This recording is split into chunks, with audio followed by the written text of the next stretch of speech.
Hello, collective, to a timeless reading of yours. You may be here because you caught a vibe and seeing whether or not anything found within this storytelling time is yours. Please bear in mind a few details before we get into the reading. I am Master Seventh, aka Seventh, that reads these energies for you. Should you want to know who she is, what she has to offer, what she's all about, her details can be found in the description box below. I provide remote wellness and or tarot intuitive insights. All right. Bear in mind that this is a timeless message, as already mentioned, and past, present, and future energetical timelines of the story could always come through. Use your discernment to travel the energies of femininity and masculinity to take all of that which belongs to you, leave the rest behind, for this is not a one-on-one reading, this is a collective. Alright, let's get into it. Bear in mind, I have timeless content on this channel and my sister channel. Ways to maneuver between this channel and the other channel is found in the description box below. This reading will provide you universal justice. If you're in search of anything else, you might find it in my sister channel. Alright, we have the Fool and the Six of Pentacles. So this is a very independent journey, as all independent journeys should be, as all journeys should be independent, okay? And then there's tiers of what independency means, because that means being independent doesn't mean that you don't codepend on other people's existence and values and ethics and space and time. It's an all cumulative aspect of integrating yourself and that of which it is that is and makes your universe. And it starts with the temple of your mind, the temple of your heart, the temple of your sacred grounds of what you think is a ritual of a meaning of self, and then bringing it to a level of balance in how you enter into society and how society views you as well. So what makes us all individualistic is, well, Ace of Swords, is our thought, our inner triggers, the effects and the causations of what we trigger with our essence, whether it's a title that we answer to, whether it's in the presence or in acknowledgement when someone is not around us, when someone knows us as a certain title and they think upon our title without us being in the same vicinity of them, we still have a magnetic attraction towards that, whether you believe it to be true or not. When it comes in the form of science and pretty much there's a formula that integrates itself with every niche pretty much known to man, and what man can dabble in and be master and expert of, is that there is a formula within every niche that kind of ties each other into a one common ground. And you can find it, okay? So this is kind of where I guess I'm okay. What comes out is the Great Awakening map, as controversial as the map itself has some context around it. It is a great navigational point, let's put it this way, okay? When someone is ready to take all that information and sight in, it does a lot with your magnetic self trying to understand what the fuck it is that you're looking at, and whether you understand the map, agree to the map, it is basically that echo of what the fuck is going on in this time frame, in this bubble, in this existence of what it means to be present to it. Okay, so however big or small or big that situation is for you, it is all to teach you a form of independence that you can create for yourself.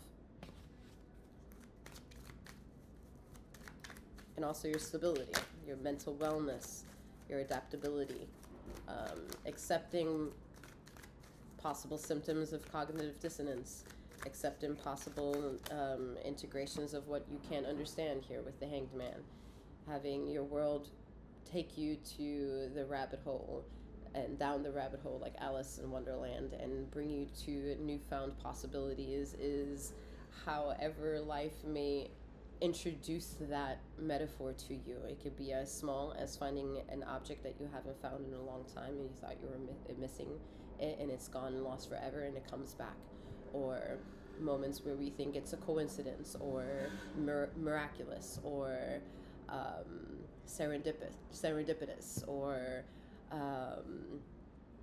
magical, ethereal, euphoric, even the other terms of depressing,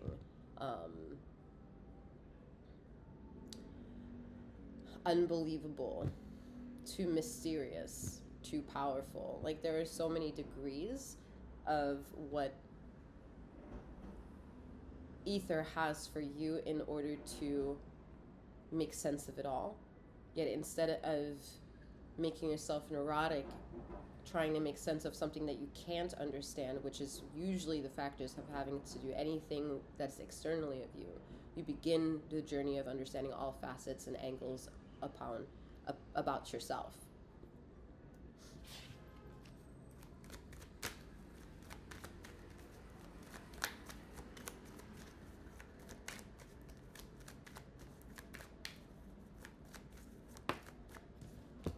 Some people are new to tarot. You know, we have the world energy here.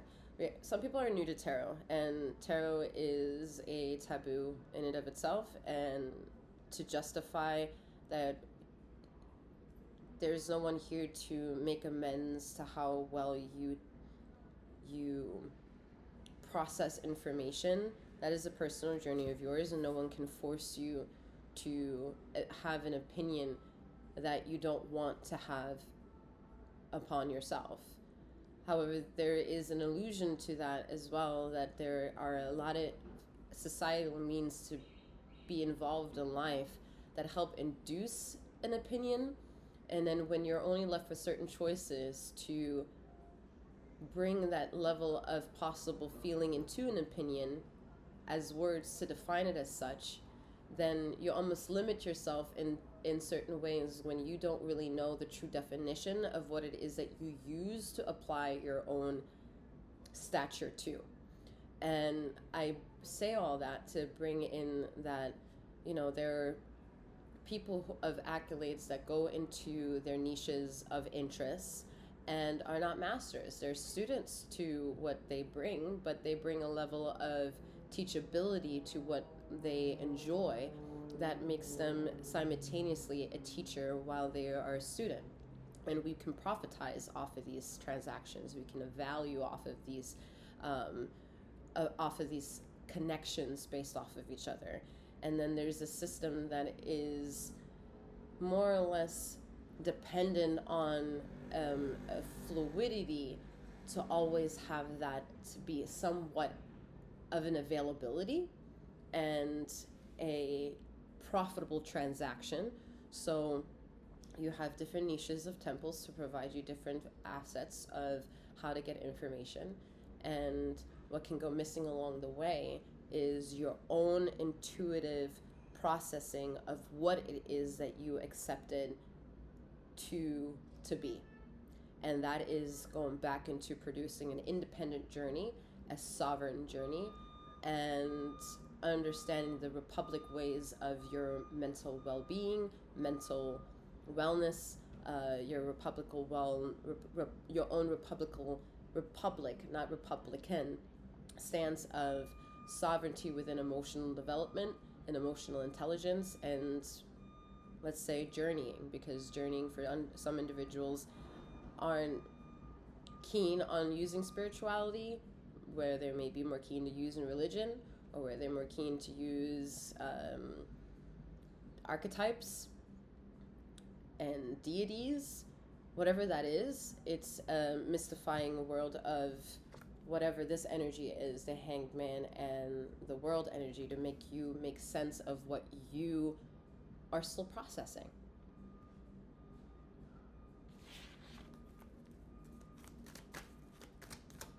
So the best way to have all these formulas of different possibilities of resources and tools to help us make sense of the difficulties of life and improve on the wellness of life is to narrow down, well, what do they all have in common? And that's when we go into understanding the binary coding of the non-binary formula that the ether has. And in numbers, it's ones and zeros, and in the output of what you see, it's in color. And the formula that they both have in common is that both ones and zeros in color are vibration. So to become contextual is to say that there are degrees of femininity and degrees of masculinity. That's the bookend of all that brings it all together and creates everything, whether ones and zeros are feminine and masculine, or whether color is feminine and masculine.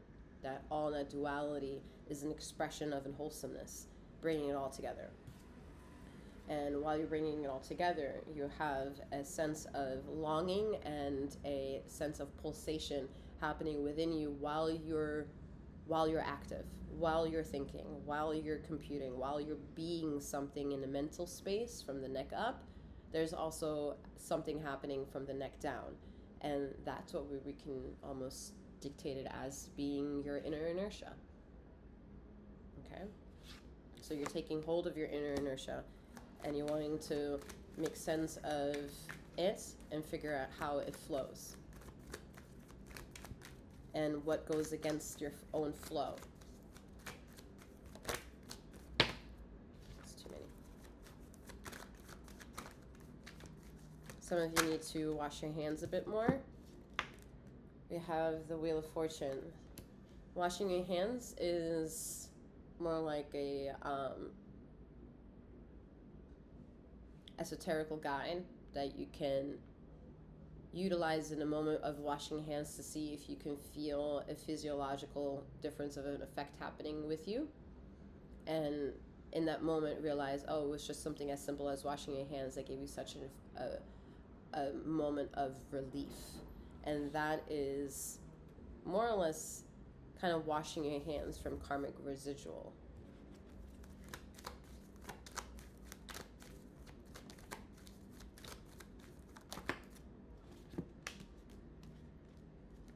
Yeah, the more you wash your hands, the more you can see, right? The more you clean and organize and have a sense of order and within chaos, then you have a better, a freer mind. You have a more easier flow. Your inner inertia is free to roam and give you its all, while you then process how it's flowing and then use that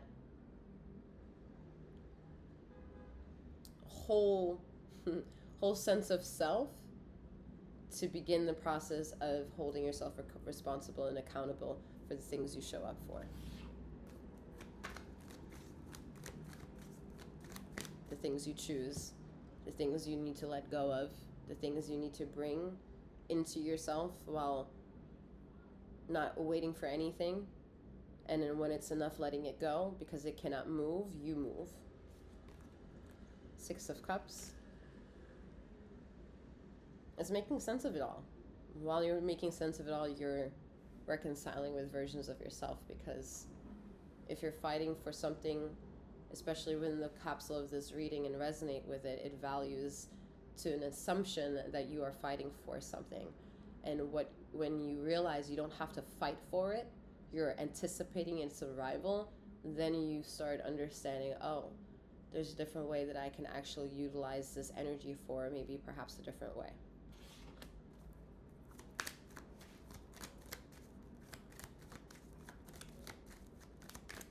Instead of going towards the resistance, right? Allowing the resistance then to find you, and then you being the warrior of your own duality of self, a feminine and masculine energy here, and loving the flow that it has to offer for itself. Loving the highs and lows of yourself as much as you, in a single moment can be happy, or in a single moment be distraught. That single moment doesn't carry a weight besides a remembrance. And if that remembrance holds value, then that gets integrated with being a part of beginning the journey of healing, because it's a sense of fulfillment instead of a need of needing something and then choking it almost to death because you're holding on to something so tightly. Even yourself, if you hold on to yourself too tightly, you can you are not allowing yourself to, one, relax, right? You don't know how to catch your breath. You don't know how to do anything other than perpetuate more chaos instead of letting chaos do its thing, but realize that chaos only needs a nudge, and that nudge is all, that's it. You can like wash your hands from a situation and then see the chaos unfold if you need to. It's like being in a neighborhood where you know tornado is being forewarned, and you might feel it in the atmosphere now that you forewarned this. And are you going to be the storm chaser, or are you going to understand the limits to what is your chaos to control, and how to understand chaos is inevitable and to safely journey with it?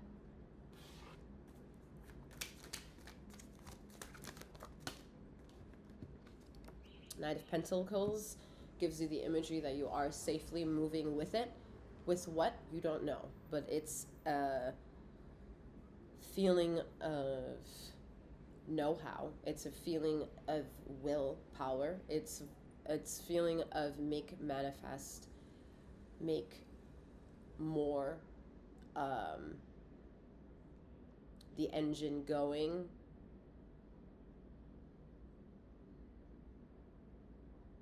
Yet making sure that the mechanics work well.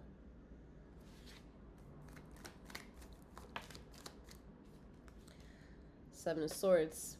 Once you decide to do this, once you understand to get a form of an introduction of what your own energies are within, whether you have to start as small as identifying them as a feminine flow or a masculine flow without them being a gender specific understanding for you, you will begin something brand new, which is creating then new chaos. And that new chaos will provide perhaps disconnections with former people that emotionally you were tied to, physically you were tied to, business-wise you were tied to, whatever kind of materialistic tie you had, they're going to more or less introduce themselves as chaos the moment you decided you've reached a newfound sense of control of self. And that will provide you a moment of relief, yet in that same time, that's where you'll learn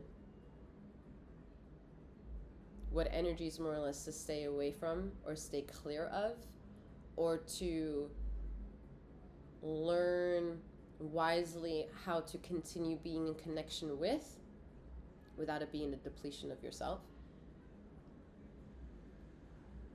How codependent energies have been keeping you down because you've deceived yourself all this way into thinking that you don't have something.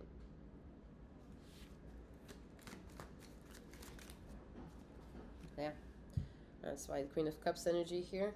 That's why I didn't get so pissed off with the Seven of Swords energy as I usually do, collective. As if you've been someone who's been on my channel, y'all know that I get pissed off when the Seven of Swords energy comes out.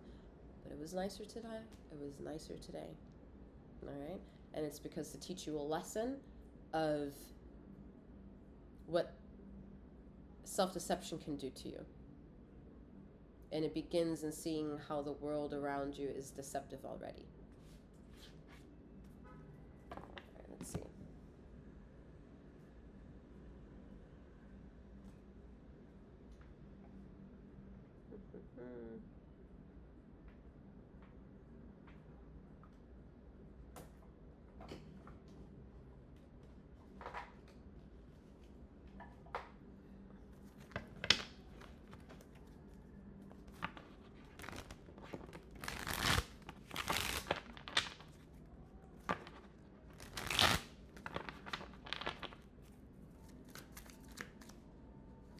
All right, let's see what's working against you.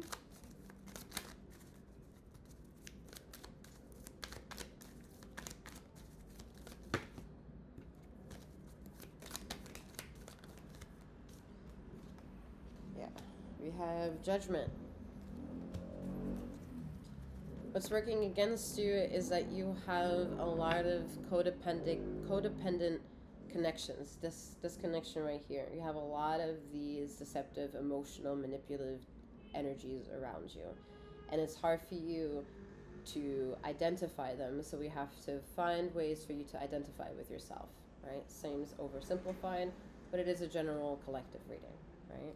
And more or less having felt lost, but integrating yourself with a lot of material things, maybe up until this point, gave you a form of illusion because you feel inclusive, but you don't feel seen. You don't feel heard. You need to, you find yourself putting yourself daily journal entries on Facebook, on your social media, and it gets a little bit of attention. At the same time, it's not attention that you want, but admittance to say that you put it out there and was seeking attention would be also too silly for the ego to be then also honest about for self.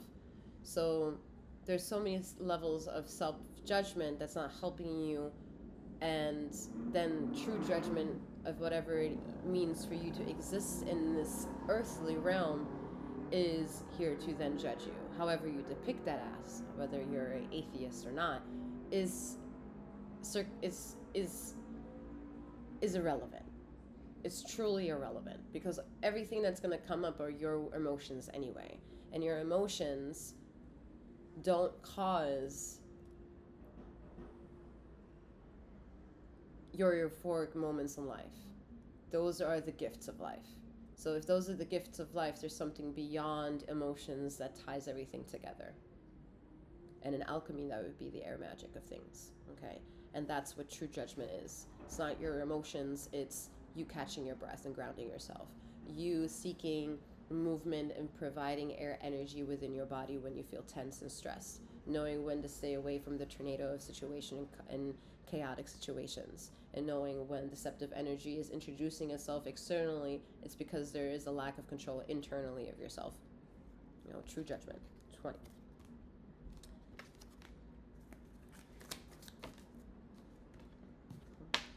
More working against you is the Four of Swords, because not taking a time out to rest is causing influx. No, that's not the word. Not utilizing this air magic, because swords is air magic, and when you are forced to learn about what air magic is all about and how it makes you, and what makes you, processing yourself in that air element, means you need time to associate whether or not you can trust everything that comes to mind. And part of what something is beyond that to control that is the acknowledgement that there is a third eye that can make sense of it all. Okay. The third eye connects the mental, the emotional, and the gut feeling, the gut instincts.